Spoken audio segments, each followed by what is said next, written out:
Дараагийн local keynote speaker бол шүтээсийн мэдээлэл холбооны технологийн сургуулийн мэдээллийн сүлжээ аюулгүй байдлын салбарын эрхлэгчдэд профессор доктор Дашторж байгаа. Дашторж багш маань бид мэдээллийн сүлжээ ба мэдээллийн аюулгүй байдлын бакалавр болон магистрийн шатны боловсрол гэсэн сэдвээр ярих байгаа.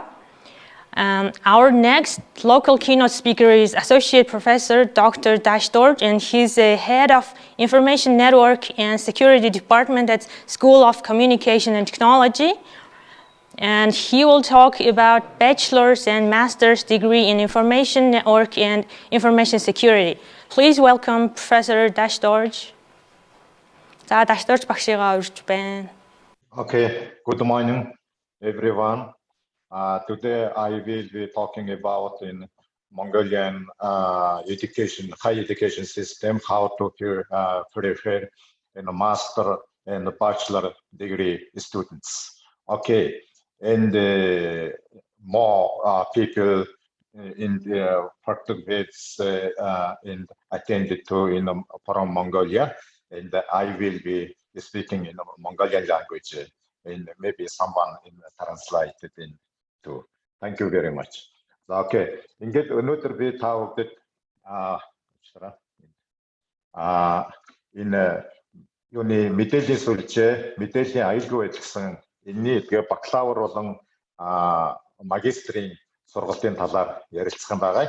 За тэгээд энд бол яг хуу ер нь манад энэ сүлжээний чиглэлийн болон мэдээллийн аюулгүй байдлын мэргэжилтнүүдийг яг хэдэн үеэс яг ингээд бэлтгэж эхэлсэн бэ эднэр гэдэг ингээд яг тэр 1900 одоо 95 он гэдэг ингээд интернет орж ирээд за тэгээд тэрний дараа 96 онд бол шинжлэх ухааны технологийн их сургууль дээр Euro Datacom компани руу анхны интернетийн сүлжээг нь холбоод за тэгээд тэн дээр нэг mail server болон web server install хийх. За тэгээд тэрэн дээр бас нэг хамгаалтын firewall install хийх гэдэг эдгээрүүдийг бол одоо миний би оролцсон одоо хийж ирсэн байна. За тэгээд тэрнээс хойш бол бараг нэг 20 хэдэн жилтэй. За 20 хэдэн жил болцсон баг шиг байна. Энэ дээр бол үүний дараагаас эхлээд бол инженерийн ажиллаа орхиод ингээд багшийн ажил руу орсон. За тэгээд энэ дээр хажуугаар нь бас судалгааны ажил бол хийх сонирхолтой. За тэгээд 95 оноос эхлээд энэ мэдээллийн сүлжээ за тэгээд энэ мэдээллийн аюулгүй байдал гэсэн чиглэлээр бол сонирхоод тэгээд ингээд оюутан бэлтгэх юм ажиллагаа явуулж байна. За тэгээд яг өнөөдрийн миний та бүхэнд ярих сэдвийн ерөнхий агуулга нь бол ийм байгаа. За тэгээд өчигдөр бол би бас мэйлээр зарим нэг сонирхолтой тийм асуултууд болон комментүүдийг бол хүлээж авсан. За тэгээд тэрийгээ бол энэ дээр заримыг нь оруулсан, заримыг нь би өөрөө нэмээд ярья. За тэгээд яг ер нь бол мэдээллийн сүлжээ аюулгүй байдлын салбар гэх тээ. За тэгэхээр энэ салбар бол одоо шинэ байгуулагдсан салбар. Шинжлэх ухааны технологийн сургууль дээр одоо сургуулийн мэдээлэл холбоо технологийн сургууль дээр 2016 онд бол одоо шинээр байгуулагдсан. За байгуулагдах тэр хөтөлбөрүүд нь бол 2002 он, за тэгээ 2008 онд бол анхныхаа эсэлтүүдийг авч яасан. За тэгээд яг салбарын одоо боловсон хүчний хувьд авч үзвэл манай салбар бол манай сургууль шинжлэх ухааны технологийн сургуульд өөрөө дотроо нэг 9 сургууль байдаг. За тэгээд тэрний нэг нь бол мэдээлэл холбоо технологийн сургууль. За манай сургуулийн дотроо 5 салбартай 5 салбарын нэг нь манай салбар байна. За тэгээд манай салбар бол яг 6 PhD багш байна. За энэний Монгол, Бүгд найрамдах Солонгос, Япон зэрэг улсуудад бол PhD-гээр төгсөж ирсэн байгаа. За тэгээд 3 магистр багш ажиллаж байна. За сургалтын мастер 1, за хичээлийн туслах ажилтан 1-тэй. За бакалаврын хөтөлбөр бол 2 хөтөлбөр байгаа. За дараагийнх нь болохоор 2 дээр нэмэх нь 2 гэсэн хөтөлбөр бас хэрэгжүүлдэг. За энэ бол 2013 онд бол анх эхэлж гэрээ байгуулад 15 оноос бол хэрэгжүүлж байна. Энэ Солонгосын Сүнчааны их сургуультай хамтарсан ийм хөтөлбөр хэрэгжүүлж байгаа.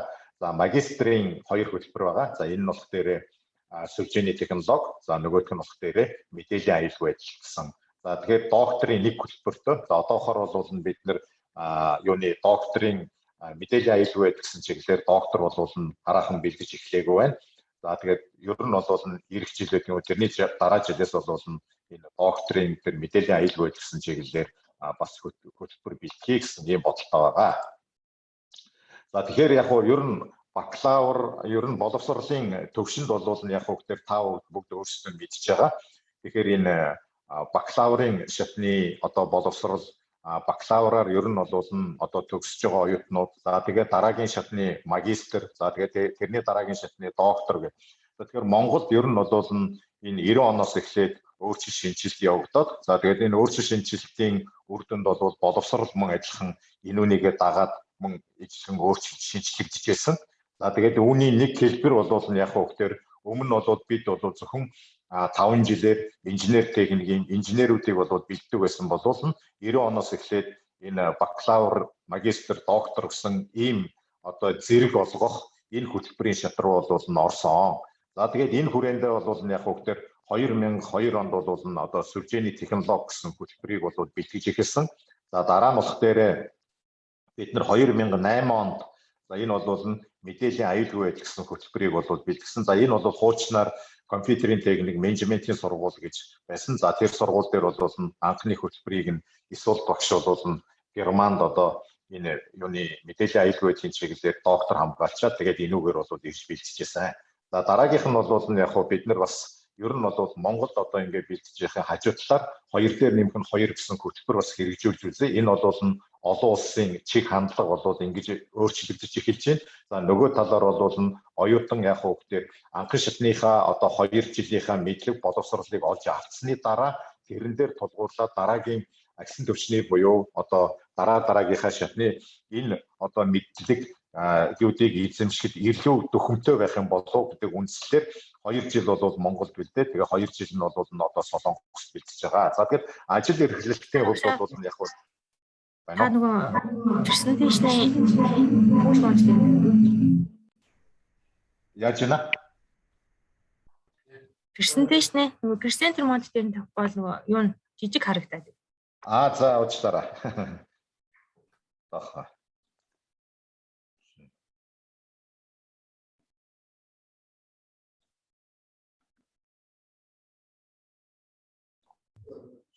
За одоо харагдаж байна уу? За. Уучлаарай би тэгвэл энэ нэг нь зүгээр яриа явсан байна шүү. За тэгэхээр яг хуу ер нь бол манай энэ 2 хөтөлбөрөөр бэлтгэж байгаа мэргэжилтнүүдийн ажил эрхлэлт бол 94% бол дээшээ байдаг. За яг хуу зарим нэг нь бол төгсөж гараад өөр чиглэл рүү ороод ингээд магистрийн ажлуудыг хийгээд ингээд явцсан бас байгаа. Тэгэхээр өөрөөр хэлбэл манай аюулгүй байдлын чиглэлээр сурч байгаа сураад одоо бакалавраар төгссөн хүмүүсд бол их зарим нэг хүмүүс бол яг хөөхтөр энэ хууль эрх зүйн чиглэлээр ороод тэгээд энэ хууль эрх зүйн мэдлэг олж аваад энүүгээрээ бас сураад ингээ явчихгаа. За тэгэхээр одоо суралцж байгаа ер нь манайх бол төгсөлт хийсэн. За төгсөлт бол энэ 851 оюутан өөрөөр хэлбэл бакалавраар төгсгсөн юм байлаа. Энэ 2002 онд эсвэл даваад 2004 оноос 4 оноос эхлээд 6 оноос эхлээд төгссөн төгсөлтүүдийн тоо гэсэн үг шүү. За тэгэхээр мэдээллийн аюулгүй байдал нь бол 191 оюутан төгсгсөн. За тэгээд 2 дээр нэмэх нь 2 бол одоогийн байдлаар бол бид нар нэг 14 оюутан төгсгөөд байгаа. За тэгээд нийт бол 1056 одоо бакалаврын шатны хөтөлбөрийг дуусгаад ингээд улс орныхаа хөгжилд одоо ингээд инженерүүдийг бэлтгээд ингээд ажиллаж байна. За дараагийн одоо суралцж байгаа оюутны тоо бол одоо энд харагдаж байна. За тэгээд энэ дээр бол яг сүүлийн жилүүдэд эрэлт хэрэгцээ тэгээд энэ шаардлагаас хамаарат энэ мэдээллийн аюулгүй байдлын чиглэлийн оюутнуудын тоо бол яг ихссэн. Тэгээд сүлжээнийх нь оюутны тоо бол багассан байгаа. За тэгээд энүүнтэй уялдуулаад яамнаас бол тодорхой код тогтоогоод өгчдөг учраас тэр кодын дагуу бол бид нар одоо эсэлтээ авдаг. За тэгэхээр энэ дээр бол бас нэг юмыг сонирхуулаад хэлэхэд бол ер нь бол сүүлийн үед бол бид нар нэг энэ мэдээллийн аюулгүй байдлын чиглэлээр оюутныхаа тоог нэмэгдүүлэе гэсэн ийм бодлоготойгоор санал тавьдаг боловч яамнаас яг хөөхтөр бид нар 60 оюутан одоо өөрөөр хэлбэл нэг жил одоо та нар эсвэлж авах ёстой. За тэгээд 60-аас илүү бол болохгүй гэсэн ийм код өгчдөг учраас бид нар яг тэр кодын хүрээнд бол эсэлтээ авдаг юм аа. За сүлжээгээр болох дээрээ 30 оюутан гэж байгаа. За тэгээд ер нь бол зарим жилдээ 30 хүрдэг, зарим жилдээ бол 21, 22 тоо бол эсэлтүүд орж ирээд байдаг. Энэ хоёр дээр нэмэх нь 2 болох дээрээ бид нөгөө нэг анги дүүргэлтэй бодоод ер нь бол 20-25 оюутан эсэлж авъя гэжсэн. За тэгэхээр энэ жил бол яг хуу 30-аад оюутан бол элсэд ороод ирсэн байна лээ. За тэгээд ер нь бол оюутнууд яг хуу юу 11-р 12-р анги төгсөгчнөр бол энэ хоёр дээр нэмэх нь хоёр хөтөлбөрийг бол нэлээд илүү их сонирхож үздэг. За тэгээд энэ дээр бол яг хуу сүүлийн үед бол одоо эсгэгчдийн тоо бол асар ихээр нэмэгдэж байгаа. За дараагийнх нь болох дээр яг хуу бид нар магистрээр мөн адилхан оюутан сургаж байна. За тэгэхээр Монголд бол одоо нэг хэцүү проблем байж идэг. За энэ проблем бол яг бүгдээр бакалавраар одоо ийм олон оюутан төгссөн мөртлөө магистрт бол ердөө маш цөөхөн сурдаг. Маш зөв. Одоогийн байдлаар гэхэд жишээ нь одоо сүлжээний технологиор гэхэд 7 оюутан сурч авах жишээний мэдээллийн аюулгүй байдлаар гэхэд 6 оюутан. За төгссөн оюутнууд нь гэхэд яг энэ нөгөө нэг энэ 55 оюутан гэдэг нь бол нөгөө 2002 оноос эхлээд нөгөө магистрээр сурсныг нь тооцсон. За мэдээллийн аюулгүй байдлаар гэхэд 7 оюутан л ердөөсөө төгссөн ийм тоо байгаа юм. Тэгэхээр энэ тооноос бол яг хүүхдэр юу ажиглагдаад байна уу гэдгээр бид нар бол ер нь магистрийн чиглэлийнхаа сургалтууд дээр ер нь жоохон анхаарахгүй бол босгоо байсан юм байна. Магистрээр одоо яаж оюутнуудыг нь сурах уу? Энүүн дээр ер нь яг ямар юунуудыг нь одоо баримтлах уу? Гэдгийг бол дараагийн уулзалтнууд дээр би та бүхтэй ярилцсанаа. За тэгэхээр ер нь одоо хичээлийн бакалаврын шатны хичээлийн хөтөлбөр бол ерөнхийдөө нэг юм 3 хэсгээс тогтдог юм.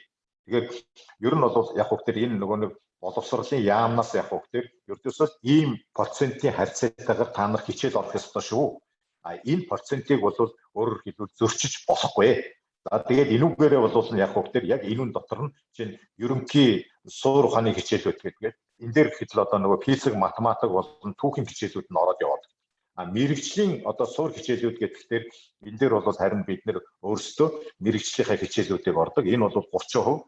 За тэгээд мэргэжүүлэх хичээлүүд нь болох дээр 40%. За энэ дээр бол яг хуу нөгөө юуны дадлага болон лабораторийн хичээлүүд нь одоо түлхүү ордог учраас энэ дээр 40%-ийг нь эзэлдэг. За тэгээд энэ дээрээс нэг юм ажиглагдаж байгаа. За тэр нь болох дээр өмнөх одоо нөгөө нэг энэ социализмын үед бол бэлтжижсэн тэдгэрүүд нь болох дээр зөвхөн онл болон одоо тийм юмсуудыг л хичээл дээр заагаад за тэгээд төгс гарсан оюутан бол эхний 1 жил 2 жил бол дагалдан энэ юмар ажиллаж байгаа. Тэгээд дараа нь бол үндсэн мэргэжлэрээ сурдгаа гэж. За тэгвэл одоо энэ сүүлийн үеийн бидний энэ хичээлийн хөтөлбөрүүд нь болох дээр ямар чиглэл рүүгээ илүү чиглээд байгаа гэхээр онл бол одоо бакалаврын түвшинд бол онлыг бол нэг 30% өгье. За тэгээд тэрэн дээр нь 40-50%-ийг нь бол одоо тийм лаборатори болон туршилтуудыг за тэгээд үйлчлэг нь болох дээр хэрэглэгээ дадлага эднэрийг нь өгье. Ингээд одоо хэрвээ явах юм бол одоо нөгөө нэг ажил дээр одоо гарах дээр заавал тийм дадлагчаар ажиллаад байхгүй шууд төслийн байран дээр одоо ингээд ажиллах боломж бүрдэх юм шүү. За дээрэс нь бол яг бид нар бас нэг баримтлаад байгаа юм болох дээр ер нь бол бакалаврын шатанд бид нар ингээд онлыг одоо ерөнгөд яваад байх. Тэгээд энэ практик болон дадлага нь одоо ингээд хоцроод байна. Энүүн дээр одоо яг ер нь бол багш нарын дунд бол ерөнхийдөө 20 хуваагдчихдаг. За нэг хэсэг нь бол ердөөсөө дадлага өгөөд ингээд яваад байх хэрэгтэй. Ердөөсөө дадлагаар бол одоо бакалаврын шатнараа биелээ. За онл болон тэр юмсуудыг нь болох дээр магистр болон докторийн шатндаа ингээд өгдөг болоё.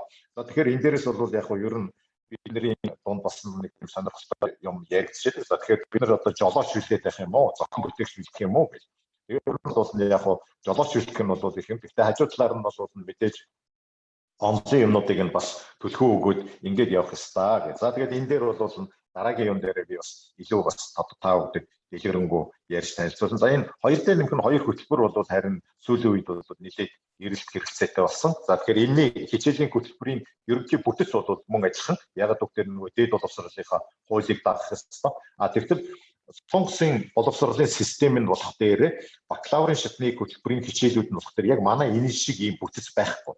Тэгэхээр манай энэ бүтэц тэгвэл нь яг юутайгаа адилхан энэ одоо яг хаанаас гараад ирсэн юм гэхээр хуучин нөгөө нэг Оросоос орж ирсэн системийг энэ баруунаас орж ирсэн систем хоёрыг хооронд нь одоо нийлүүлж байгаа нэг иймэрхүү төрлийн хичээлүүд гаргаад ирсэн байдаг юм байна лээ. За тэгээд энэ бол яг Солонгосын одоо шинэ бид нар 2 дээр нэг нь 2 дээр хичээлтэй энэ хичээлүүдийг үзүүлэхэд зарим нэг талаараа бол солонгосуудын их уян хатан байж идэг. А манайх болох дээр нөгөө нэг фиксд тавиад өгчихсөн учраас ингээд суралцаад ингээд зарим нэг чиглэл рүү ингээд хазаагаад орох энэ төр юмсууд дээр бол маш бэрхшээлтэй байж идэг. Тэгээд энэ талаараа бол жоохон хэцүү. Гэхдээ яг биднэрт бол энэ сонгон суралцах хичээл нь бол бас нэлээд их тавиад өгчихсөн. Өөрөөр хэлбэл 40% дотор бол маш их сонгон суралцах. Өөрөөр хэлбэл өөр салбарын хичээлүүдийг үзээд ингээд яваад байх бас боломжийг нь бид бас бүрдүүлчихсэн байдаг юм аа. За ер нь яг дээд боловсролын энэ юун дээр бол өөрчлөлт шинжилтүүд бол тогтмол явагдаж байдаг. Ягаад гэвэл цаг үеэд дагаад технологийн шинжилэл өөрчлөлтүүд дагаад бол явагддаг. За тэгээд 16 онд бол хүртэл апдейт бол хийгдчихсэн. За тэгээд энэний апдейт хийгдснийхаа үндсэн дээр бол магадлал хэмжил хийгддэг. За энэ бол Монголын зөвхөн өөрийн одоо орондоо магадлал хэмжил хийгдсэн. Манай хоёр хөтөлбөр бол 19 онд магадлалгаар ороод 2024 он хүртэл бол магадлал хийгдсэн. За энэ бол өөрөөр хэлбэл ихтэй сургуулийн хэмжээнд боловсролын яамнаас гаргаж өгсөн дүрм журмын дагуу хичээлийн хөтөлбөрөөр боловсруулсан багшлах боловсролын хүчний нөөц бололцоо. За лабораторийн боломж тэгээд үйлдвэрлэлийн дадлага хийх боломж гэсэн эдгээр нөхцөл шаардлагуудыг нь ерөнхийд нь хангацсан байгаа учраас энэ магадлал хэмжлийг олгох юм аа.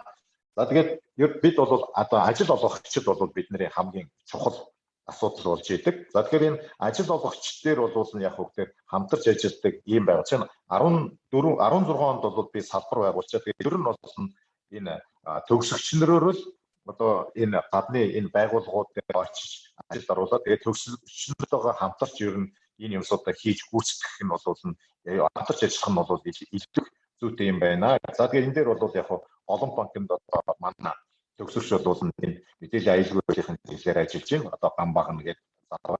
За тэгээд тэр дээр төгсөгч нарыг бол ажилдаа аваад тэгээд тэнд бид нар бас үйлдвэрлэлийн даалгавруудыг хийх. За дээрэс нь яг хөөхтэй оюутны тийм өөрөөр хэлбэл судалгааны хэлбэрийн хөтөлбөрүүдэд бол маш их хамааруулж байна. За тэгсээр бол яг оюутан зөвхөн онлайн хичээл үзээд юун дээр суух биш. Тэр үйлдвэр дээр очиод за тэр практик дээр ер нь яаж хэрэгжүүлэх боломжтой юм бэ гэдгийг нь бас тэнд үзэж байгаа. За энд бол Unitel Group байна. За энэ дээр бол манай төгсөгч нар мөн ажиллахан бас очсон. За тэнд бол мөн ажиллахан одоо ингээд байгууллагаас ингээд ажиллаж байна. За тэднэрлөө бид нар бас оюутнуудыг явуулж байна. За тэгээд дата центр байна. За дата центр дээр мөн ажиллахан манай төгсөгч нар бас ингээд ажил хийж байна. За нөгөө талаасаа яг хөөхтэй бид нар ер нь одоо бидний энэ хичээл заагаад байгаа хөтөлбөр ер нь энэ үйлдвэрлэл дээр буюу амьдрал дээр гараад ер нь яг хэр зэрэг яг тэр бодит юутайгаа дөхөж очиж байгаа юм.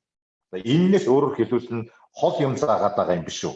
За тэгвэл нь эдгээрүүдийн санаа оноогийн одоо сонсохын тулд энэ бол одоо төгсөгч нартайгаа эдгээрүүдтэй бол ер нь тогтмол ийм уулзалтуудыг хийхийг яадаг. Тэдний санаа оноогийн сонсоод тэгээд зарим нэг хичээлүүд дээр ер нь апдейт хийгээд эдгээрүүдийг оруулах гэдэг гэсэн ийм асуудлуудыг бол тогтмол авч хийж өөрчлөлтүүдийг хийж идэх юм аа.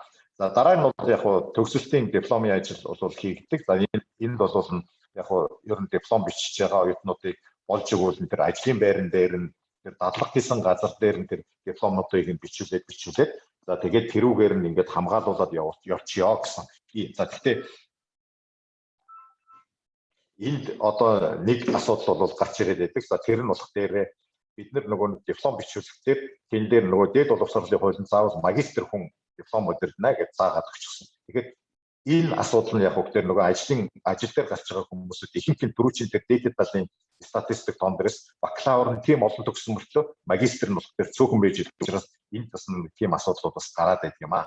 За тэгээд ер нь жоохон цаг нэлээ одоо яаж гэх юм би хурдхан явуулъя. Тэгээ асуулт нь бас яах юм шиг байна.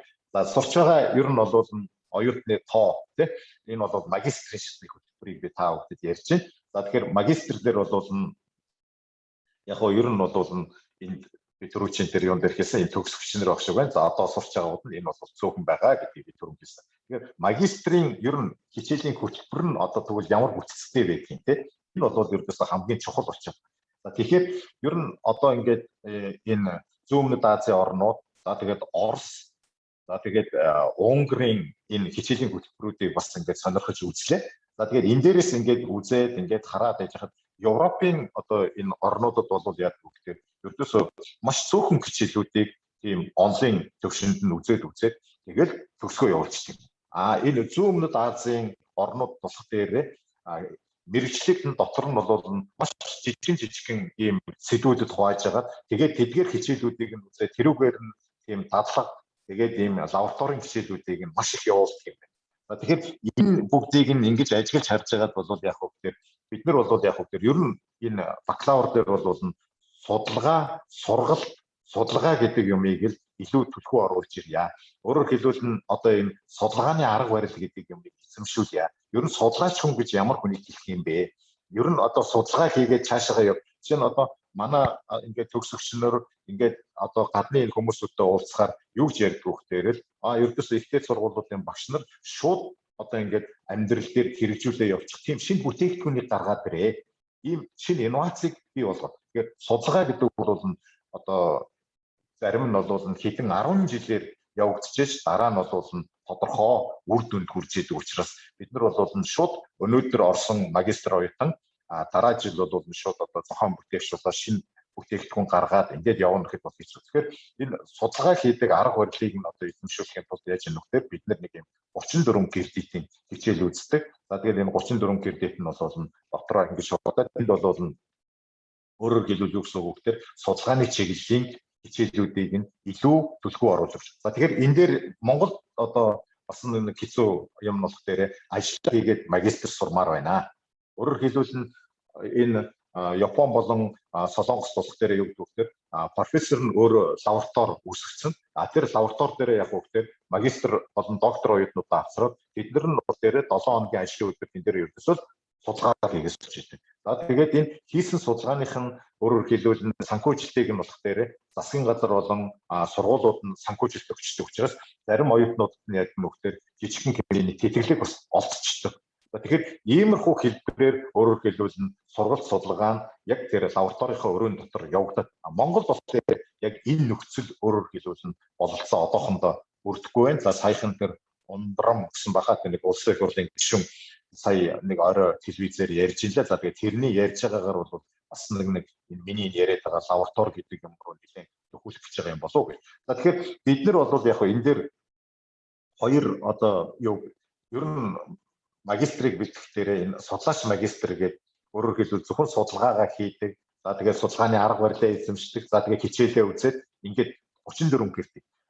Мэргэжлийн магистр гэдэг нь болох дээр ердөөсөө дандаа хичээл үзэл тэгээ сууж идэг. Хичээл үзээ шалгалт өгөөд тэгэл төгсдөг. Тэгэхээр энэ нь бол 45-аас дээш кредиттэй энэ орчин өөр ягаад гэвэл энэ одоо нөгөө Монголын нөхцөл байдал таарсан иймэрхүү хэлбэрийн ийм хоёр чиглэлийн магистр ер нь бэлтгүүл яаж. Өөрөөр хэлбэл одоо яагаад энэ гараад ирвэ гэх. Тэгэхээр хуулиар төгсчихсэн одоо цагдаа нар яаж энэ нөхдөд 45 юм нас юм шиг байна лээ. Песент нь гаргаа ичдэг юм байна. Тэгэхээр тэр нөхдүүд надад дахиж оршоод бид нар танаа магистр энэ аюулгүй байдлын чинь магистрээр сурмаар байна. Энүүгээр ингээд мэрэгч бид нар бол яг хөө тэр судлаач бэлтгэх гээд байгаа болохоос биш мэрэгчлэн тэрүүгээр одоо бакалаврын хөтөлбөрийн мэрэгчлэн бэлтгэх гээд байгаа биш байгаа. Тэгэхээр энүүндээ таарсан ердөөсөө энэ эрэл хэрэгцээндээ таарсан энэ юмыг энэ яг хөө тэр энэ мэрэгчлийн магистр гэдэг нь бэлтжүүл ер нь зүгээр юм биш үү гэдэг ийм юмсуудыг яг хөө бид нэр уучлаарай юу ярьсан. Тэгээд энэ дээр ийм хоёр юу ярьсан. Гэхдээ энэ бол одоо бол зөвхөн энэ судлаач магистр байгаа. Дараа жил бол тэрний дараа жилээс энүүгээр нэг гэж. За тэгээд ASEM-ийн зөвлөмж байдаг. За энэ зөвлөмжлөр бол яг хөвгээр тодорхой хөтөлбөрүүд нь болох дээр ийм чиглэлийн хичээлүүдийг ер нь тогтмол оруулаад ингээ явсан дээрээ гэсэн ийм олон улсын зөвлөмж биш юм. Тэгэхээр тэн дээр бол юуны мэдээллийн аюулгүй байдлын зөвлөмж нь 2018 онд бол гарсан. За тэн дээр бол тийм 8 ширхэг 8 чиглэлийг боловсон аюулгүй байдлын чиглэлээр одоо оюутан үзэж судлуул ер нь зүйтэй гэсэн. За тэн дээр жишээ нь одоо криптографийн үндсүүд, за криптографийн хэрэглэгээ, за тэгээд тэн дээр компьютер форенсик, за тэгээд network security, за тэгээд data security гэдэг ингээд иймэрхүү өөрөөр хэлбэл 8 чиглэлийг энүүн дээрээ тодорхойлоод заагаад өгчихсөн. Энэ 8 чиглэлийг нь бакалаврынхаа шатны хөтөлбөр дотор бид нэр ер нь яаж оруулах уу гэдгийг нь одоо бид нар бас боловсруулад ингээд энүүн дээрээ бол апдейт хийх процесс бол явагдаж байна.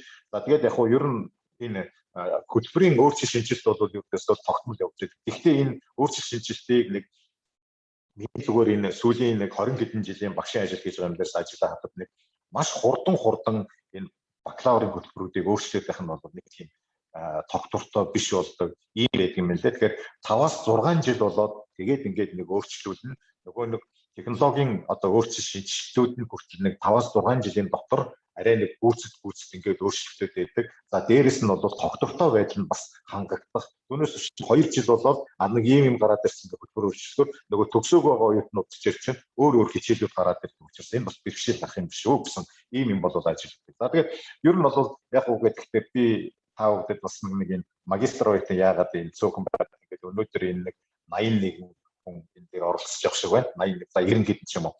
Эдгээрүүдийг би энэ магистрт ирж сураач. Өөрөөр хэлбэл судалгааны арга барил эзэмшнэ. За судалгааны арга барил гэдэг юм нь болох дээр ердөөсөө та бүхэнд нэг ийм 3 юмыг л бид нэр эзэмшүүлж өгөх гээд байгаа. Тэгэхээр нэг нь болох дээр тийм одоо яг аналитик формула гэж байгаа. Тэгэхээр зүгээр яг математик завгар гэдэг хэлсэн байгаа. За жишээ нь энэ математик завгар гаргаж ирээд тэрийг янз бүрийн бодит туршилт хийж үзэж байгаа. Жишээ нь одоо компьютерийн сүлжээний трафикууд дээр туршилт хийгээд энэ математик завгар энэ туршилтын юуны үр дүн хоёр хоорондоо ердөөсөө яг хэр зэрэг нийцэж байгаа юм бэ? Тэгэж ерөнхий зөв тогтолцоог нь гаргаж ирэх ийм судалгаануудыг бол асар их хийгддэг. За энэ бол яг магистрийн төвшөнд бид нэр хийгээд ингээд явдаг. Орж ирж байгаа оюутан бол өөрөөр хэлбэл цөөхөн байдаг. За тэгээд зарим нь болох дээр тэр бакалаврын төвшнөөс энэ математикийн талын бэкграунд бас жоохон тийм доогуур орж ирээд байдаг. За тэгэхээр иймэрхүү юмсууд дараагийн юм бол ердөөсөө симуляц хийх. Тэгэхээр энэ 3 юмыг л өөрөөр хэлбэл судалгаан дээрээ хийж хэрэгжүүлээд тэгээд тэрнийхээ үр дүнгийн яаж нөхдөр олон улсын хурал юм уу эсвэл нь олон улсын хүлээн зөвшөөрсөн тэр сэтгүүлүүдэд профессор багштайгаа нийлээд бичээд тэгээд өгүүлгээ хэвлүүлчихээр олон улс гэрээ хүлээн зөвшөөрчих юм бол чиний хийж байгаа энэ туршилт судалгааны болон энэ аргууд чинь бол зөв байна гэдгийг нь олон улс хүлээн зөвшөөрөв. Тэгэхээр иймэрхүү чиглэлрэлтөл өөрөөр хэлбэл магистр оюутнуудыг энэ дөр нь ороод сургаад ингээд явуулна ер нь зөв зүйтэй юм аа. Ер нь орчин үеийн чиг хандлага нь хүртэл юм байна. Тэгэхээр одоо болох дээр манай доктор энэ судалгааны ийм 3 чиг хандлагыг нь эзэмшүүлээд ингээд төгсгөх дээр яг зарим нэг нь бол маш хурдан маневр сайтай хурдан хийгээд ингээд эзэмшээ явж байна. Зарим нэгүүд нь болохоор яг энэ үнийг эзэмших тэр юм бол хооцрогдмол өөрөөр хэлбэл удаан зарим нь 10 жил хүртэл бид нар магистр сурцсан. За тэгээд байж идэг юм аа.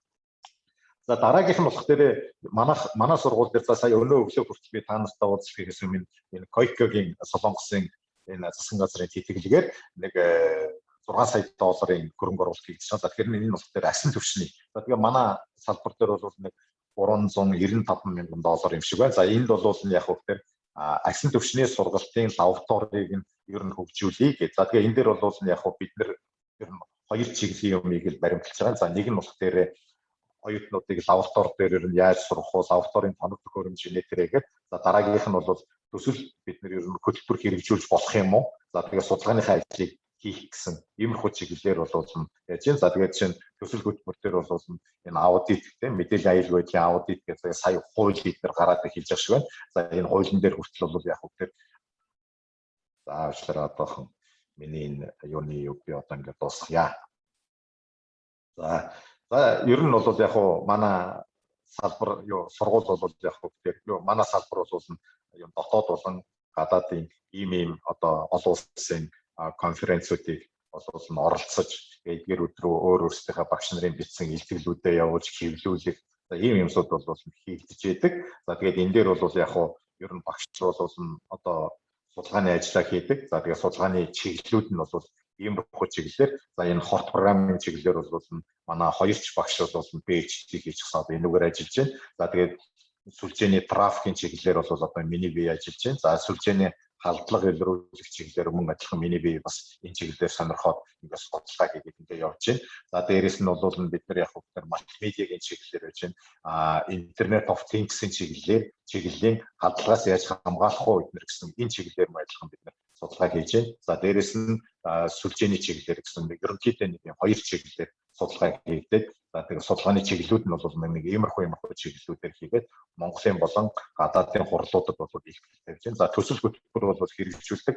Ер нь бол нэг инновацийн юм бүтээгдэхүүн болчих. Тэгэхээр инновац юу гэж юм гээд яг энэ бол заавчлаараа зүгээр би өөрийнхөө хийсэн юмыг л оруулсан шүү дээ. Өөрийгөө магтах гэж энэ дээр оруулаагүй шүү. Тэрийг хүлээж зөөр хүлээж байгаа. За тэгэхээр энэ болох дээр Wi-Fi access point.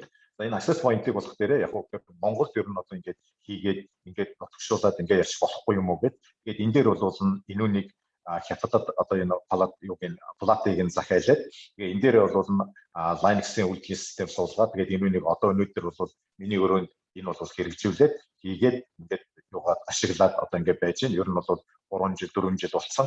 За тэгээ энүүнийг бол одоо ер нь үйлдвэрлэлд нэвтрүүлэхэд бүрэн боломжтой болсон гэсэн. За дараагийнх нь болох дээр энэ 4G энэ Wi-Fi төхөөрөмжийг бас ийм хавтан өөрөөр хэлбэл хөгжүүлэлт хийгдээд за тэгээ энэ бол одоохондоо хөгжүүлэлтийн шатндаа бол ингээд явагдаж байна. Тэгэхээр нэг иймэрхүү чиглэлийн юмнууд за жишээ нь энэ дээр гэхэд халдлагаас илрүүлэх өөрөөр хэлбэл энэ Wi-Fi төхөөрөмжтөр халдлага илрүүлэх тийм системийг ер нь хөгжүүлээгээд нэг тийм жижигхэн Python дээр скриптүүд бичүүлээд оюутнууд бол бакалаврын төвшний дипломын ажлуудыг бас энэ дээрээ хийгээд ингээд явж байна. За тэгээд туршилт судалгааныхаа ажлыг хийж байгаа ялла.